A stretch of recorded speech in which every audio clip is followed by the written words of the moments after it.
Hello everyone. In this video, I will show you how to link your TradingView account with your broker account.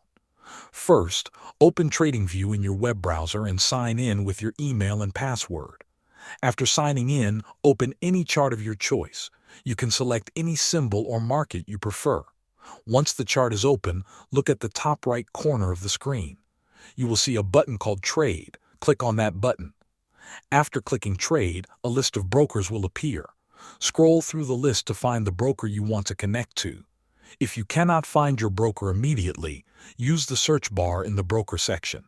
Type the name of your broker and it should appear in the results. When you find your broker, click on it. A login window will appear. Enter your broker username and password carefully. Make sure your credentials are correct to avoid login errors. This will link your broker account to TradingView. Once the connection is complete, you will see a confirmation message. Your broker account is now linked. You can place trades, check your positions, and manage your orders directly from TradingView.